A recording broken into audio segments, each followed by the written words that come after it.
cela que ce matin sur Europe 1, on va s'intéresser à une toute nouvelle arme numérique, une agence contre les ingérences numériques étrangères précisément pendant les élections, toutes les présidentielles. Elle s'appelle Viginum. Gladys Lafitte, qu'est-ce que c'est précisément ?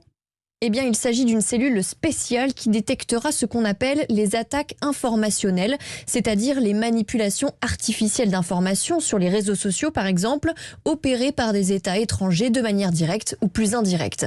Les détecter, mais surtout les analyser pour savoir avec précision qui se cache derrière ces manipulations numériques de nature à porter atteinte aux intérêts fondamentaux de la nation, comme la Russie, la Chine ou encore la Turquie. Ensuite, le but est de sensibiliser les différents acteurs qui pourraient relayer de fausses informations sans le savoir, partis politiques, hébergeurs et même journalistes.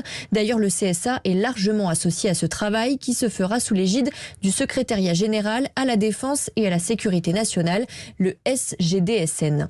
Il faut comprendre que cela s'inscrit dans un travail bien plus global, avec d'autres services de renseignement notamment, comme la DGSI ou la DGSE, très actifs dans la lutte contre les ingérences étrangères en général, pas seulement numériques, surtout en période électorale.